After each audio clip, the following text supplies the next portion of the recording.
Video like کر کے آگے شیئر ضرور کر دینا۔ غیب نبی نے جب یہ سنا، سرکار فرماتے ہیں تم قرآن پڑھ رہے تھے تو تمہارے قرآن کو سننے کے لیے رحمت کے فرشتے نازل ہو رہے تھے۔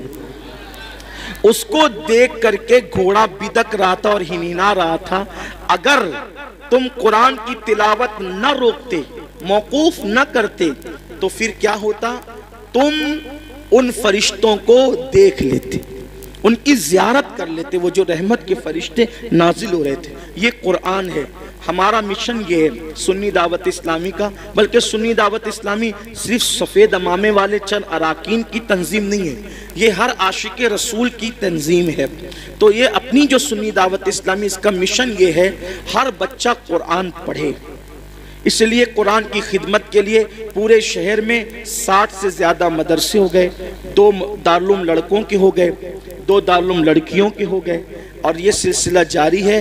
انشاءاللہ تبارک و تعالی یہ سلسلہ مزید جاری رہے گا۔ میری گزارش ہے آپ سنی دعوت اسلامی کے مدارس کا تعاون کریں، مدد کریں، تاکہ یہ سلسلہ چلتا رہے۔ یہ پہلا مسابقہ قرآن تھا، اللہ سے دعا کریں ہر سال یہ ہوتا رہے۔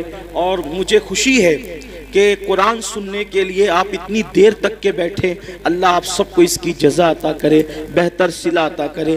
دیکھو قرآن کی بڑی برکت ہے۔ میرا یہ پیغام آج میں آپ کو دینا چاہتا ہوں، کم سے کم اپنی عادت بنائیں کہ سونے سے پہلے 4-5 آیتیں ہی پڑھ لیا کریں، ایک رکوع ہی پڑھ لیا کریں، ضرور پڑھیں۔ آپ دیکھیں قرآن شریف میں ایک سورت ہے، قرآن شریف میں ایک سورت ہے، اگر سونے سے پہلے اس سورت کو آپ پڑھ لیں، روزانہ پڑھنے کی عادت ڈالیں، تو یہ سورت کی تاثیر یہ ہے کہ آپ جو سوچو گے وہ ہوگا، جو سوچو گے وہ ہوگا۔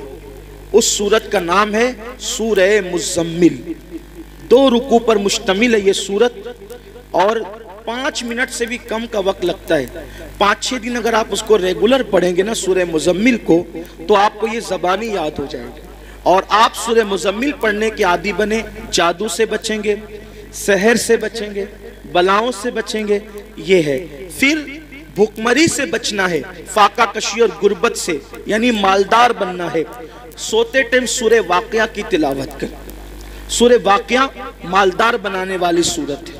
ایک مرتبہ حضرت سیدنا عبداللہ ابن مسعود رضی اللہ تعالیٰ، آپ کے وصال کا وقت قریب تھا، حضرت سیدنا عثمان غنی آپ کے گھر گئے، اور جانے کے بعد کہنے لگے بھائی عبداللہ آپ کی بڑی دینی خدمات ہے، اب ایسا لگتا ہے کہ تم دنیا میں زیادہ دن تک نہیں رہو گے، اور تمہاری بیٹیاں ہیں، اور آپ مجھے وصیت کر دیں کہ میں آپ کی بیٹیوں کے لیے کیا خدمت کر سکتا ہوں۔ حضرت عبداللہ ابن مسعود اٹھ کر بیٹھ گئے، کہنے لگے عثمان میرے بھائی یاد رکھو، میری بیٹیاں کبھی بھوکی نہیں رہے گی، میری بیٹیاں کبھی فاقے سے نہیں رہے گی، میری بیٹیوں کو کبھی مال کی تنگی نہیں ہوگی، آپ پیسوں کی بات نہ کریں۔ حضرت عثمان غنی نے کہا کیوں عبداللہ، ہم تو یہ سمجھ رہے تھے کہ تمہارے پاس مال نہیں ہے، اتنے یقین سے جو بات کہہ رہے ہو ایسا لگتا ہے کہ شاید تم نے بیٹیوں کے لیے بہت مال اکٹھا کر رکھا ہے۔ عبداللہ بن مسعود کہتے ہیں نہیں، بیٹیوں کے لیے مال اکٹھا نہیں کیا ہے، مجھے اپنے نبی کے فرمان پہ بھروسہ ہے۔ اللہ کے رسول علیہ السلام نے فرمایا کہ جو سونے سے پہلے سورہ واقعہ کی تلاوت کر لے گا اس کے گھر میں کبھی فاقہ کشی نہیں ہو سکتی۔ میں نے میری بیٹیوں کو سورہ واقعہ کی تلاوت کرنے کا عادی بنا دیا ہے، جب تک وہ سورہ واقعہ پڑھتی رہے گی انشاءاللہ کبھی ان کو فاقہ کشی کی نوبت نہیں آئے گی۔ یہ صحابہ کا یقین تھا۔ بہت ساری بچیوں کو رشتے نہیں آتے، سورہ یاسین پڑھیں، عصر کے بعد پڑھیں، ان کو اچھے رشتے آئیں گے۔ قرآن میں سب ہے لیکن قرآن پڑھنا نہیں چاہتے، تعویذ لینا چاہتے ہیں، تعویذ لینا چاہتے ہیں، وظیفے پڑھنا چاہتے ہیں۔ قرآن سے بڑھ کر کون سا وظیفہ ہے وہ بتائیں نا آپ، قرآن سے بڑھ کر کون سا وظیفہ ہے؟